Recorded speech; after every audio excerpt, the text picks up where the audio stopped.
আসসালামু আলাইকুম।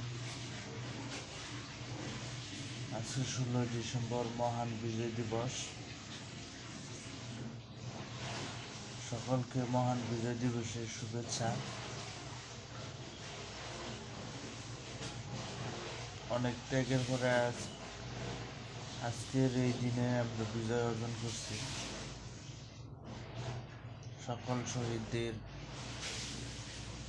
শ্রদ্ধা করে স্মরণ করছি। সেই সাথে এবারের বিজয় অন্যরকম বিজয়। এবার স্বৈর শাসক মুক্ত বিজয়। এবার সত্যিকারের বিজয়, মানুষের মনে সত্যিকারের বিজয়ের আনন্দ বয়ে যাচ্ছে। সেই সাথে স্বৈর শাসক মুক্ত বিজয়, সত্যিকারের বিজয়ের স্বাদ আনন্দ নিচ্ছে সকলে। আর সেই সাথে আজকে সকালে উঠে বাংলাদেশের ওয়েস্ট ইন্ডিজের বিপক্ষে ম্যাচ দেখলাম। যে এর আগে বলেছিলাম যে পাপন কাকু যতদিন আছে পিসিবির সভাপতি হিসেবে ততদিন খেলা দেখবো, এজন্য খেলা বয়কট করছিলাম, বাংলাদেশে খেলা দেখছি না। আজকে পাপন কাকু বিদায়ের পর আজকে প্রথম খেলা দেখলাম।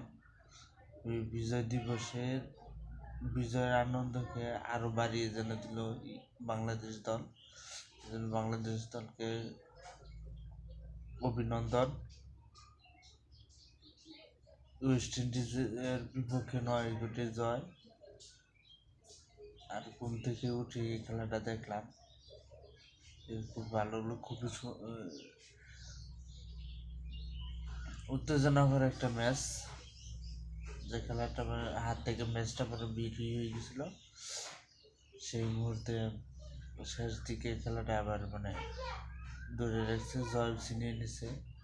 এই জন্য বাংলাদেশ পাকিস্তানের কাছ থেকে যেভাবে স্বাধীনতা ছিনিয়ে নিছে, এরকম 24-এর গণঅভ্যুত্থানে ছাত্র জনতা যেভাবে হাসিনাকে বিদায় দিয়া পালাতে বাধ্য করা স্বৈরশাসন মুক্ত করছে, এরকমই যেন ক্রিকেট দলও একটা বিজয় ছিনিয়ে নিল ওয়েস্ট ইন্ডিজের কাছ থেকে। সকলকে অভিনন্দন। সেই সাথে 16 স্বাধীনতা যুদ্ধের সকল শহীদদের স্মরণ করছি এবং 24-এর দ্বিতীয় স্বাধীনতার শহীদদের এবং আহতদের সকলকে স্মরণ করছি এবং আহতদের দ্রুত সুস্থতা কামনা করে আল্লাহর কাছে প্রার্থনা করছি যেন তারা দ্রুত সুস্থ হয়ে যায়। আর যারা নিহত হয়েছে তাদের পরিবারকে সুখ সইবার তৌফিক দান করুক। আর আশা করি দেশের কোনোদিন স্বৈরশাসক ফিরে আসবেন। ধন্যবাদ সব। আসসালামু আলাইকুম।